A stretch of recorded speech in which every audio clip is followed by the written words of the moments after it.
Joining us on the Mercedes-Benz Vans phone line is one of our favorites from the Philadelphia Eagles. I don't know. Has he ever been on this program, Christopher? I don't think so. Okay.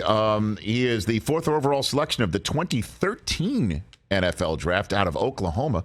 Man who's still manning that line for the Philadelphia Eagles. Lane Johnson here on the Rich Eisen Show. How you doing, Lane? Doing good. Nice to finally be on with you. This is your maiden voyage on this program. Is that correct? I believe, unless you might have interviewed me maybe draft night, but that'd have been a long time ago. Okay. Well, I am glad that you are here on this program, and I know there's a lot going on in your life. We are focused many times in this business on that tight end summit that's going down this very week.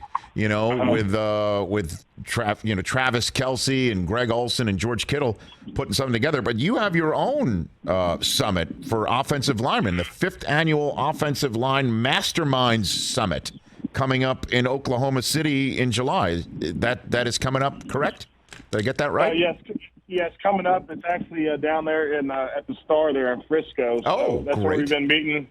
This is our 5th year.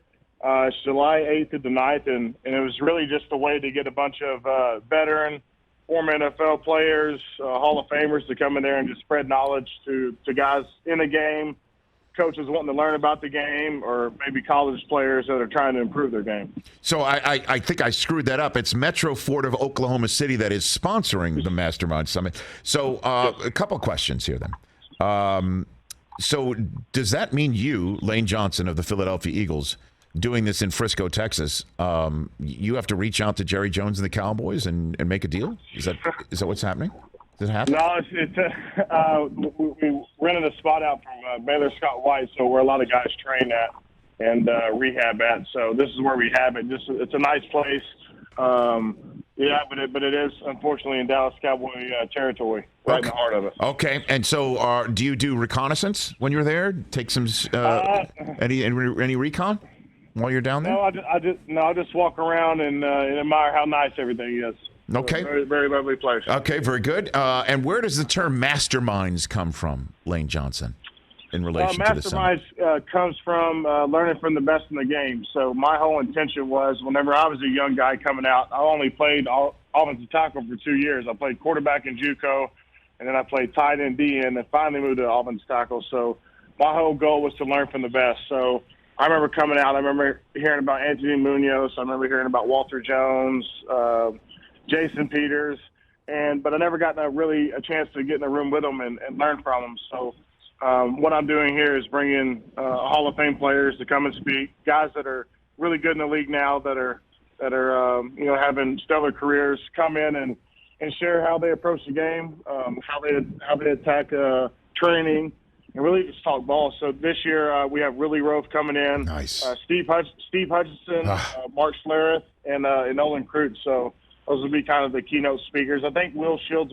might show up, so we're looking forward to him too. So, yeah, I mean, it's a great way for guys to just learn more football and talk for it a few days before training camp starts here in a month or so. That's right, training camp starting for a Philadelphia Eagles team that's got the fan base all fired up. Not only because you guys made the playoffs last year, but also have acquired some talent, not only in the draft through the actual draft, but on draft night. Were you as surprised as everybody else that A.J. Brown was acquired by the Eagles on draft night, Lane?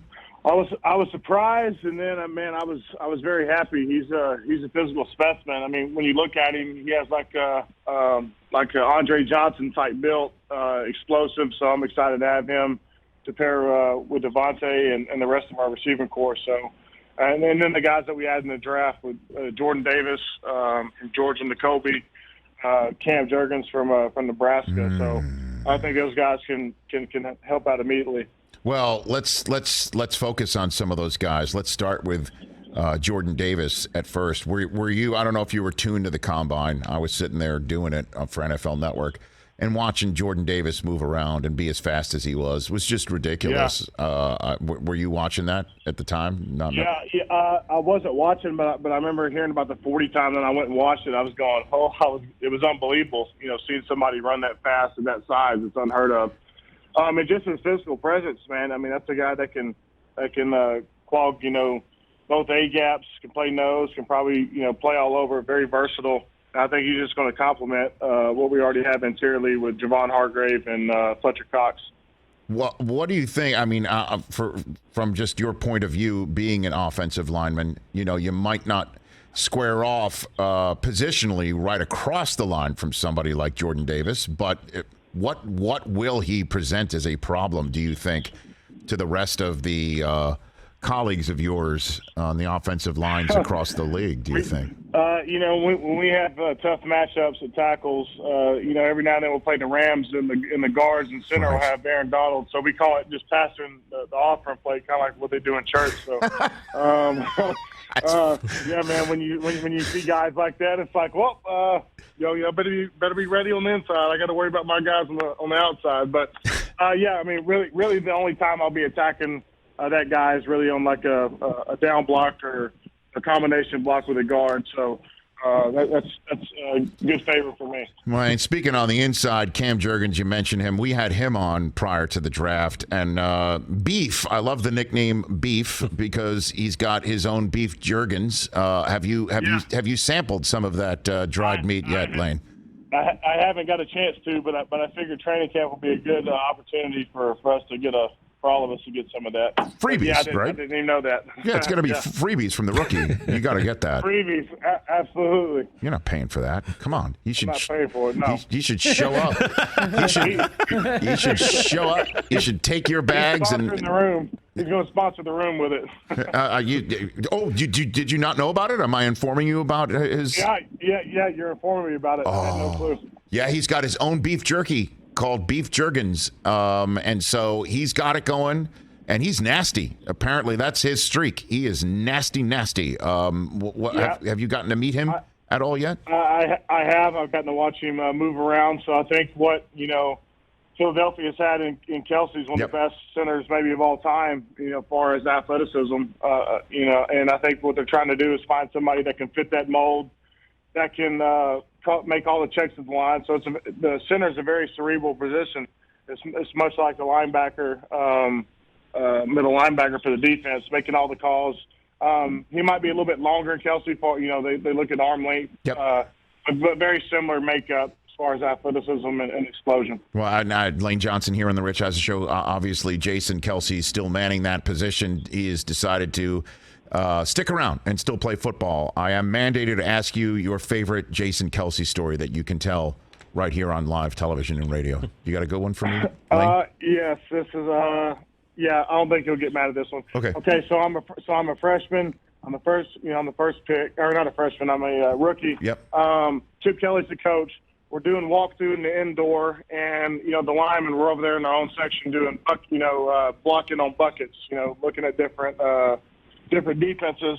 And so they called to blow the whistle to walkthrough, and I hide his helmet underneath one of those trash cans, and it takes him about 5 minutes to find it.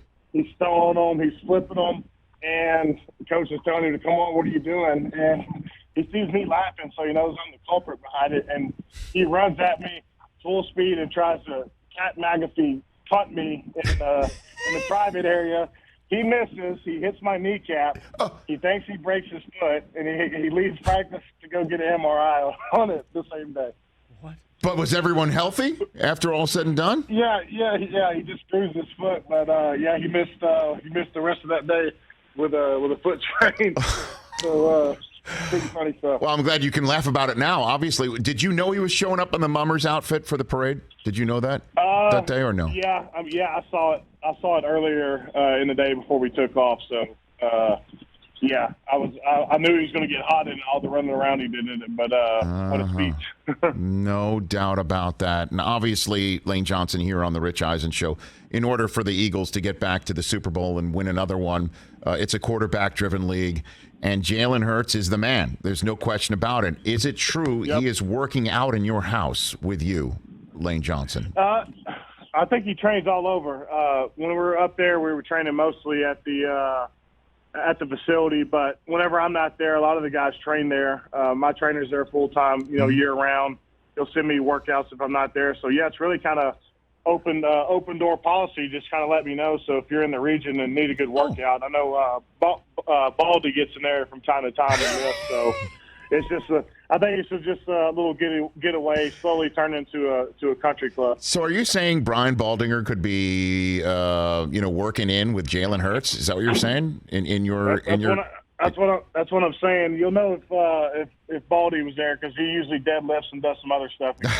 I am not surprised. I'm not surprised at all. By the way, Chris Brockman, write it down. Great nickname for a fantasy team, Baldy's Deadlift. Got it. That would be a great fantasy team name. So how does Hurts look to you, Lane? Because that is, I'm sure you're aware, that is the conversation nationally by a bunch of fans saying that the Eagles are still looking over the steering wheel at a replacement for Jalen, and that it's not really his long-term team, that he's still lacking at that position. I'm just giving you what the general sense of what a lot of folks are saying. What do you say to that, Lane Johnson? I say, what an opportunity. I remember when I was a young player and trying to prove myself, and as much as you may not like some of the criticism, that can be your best motivator and best ally throughout the thick of it. I think you can ask a majority of players, and they'll say the same thing. So the good thing about Jalen is that he's always very composed. He's a great leader. He works hard, and he's just a tremendous athlete. And I think you only saw a little spark of what he can be last year.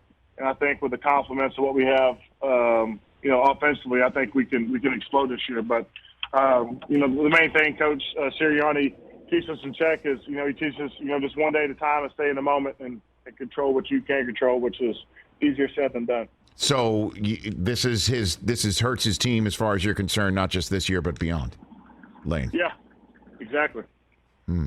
And so what does he say about this stuff off camera or just hanging out while you're working out? Is there any conversation about his approach, his mentality, his mindset to all of this, Lane? No, I mean, mostly he kind of lays low. Most of the time he spins. He'll come over and work at my place some, but a lot of it's with his receivers, guys he's going to be throwing to. I can only do so much. I'm trying to keep these guys off of him so he can make plays. Right. But, yeah, as far as ability, he has it all. I think he wants to put it all together. And I think whenever we do that, I think we can take off. But, yeah, I mean, like everybody hears criticisms about themselves. And, that's something that I had to face. It's something that every player has to face. But, this year, and as you know, usually they give guys, 2-3 year window at any position, really, to make a stance. So here we go.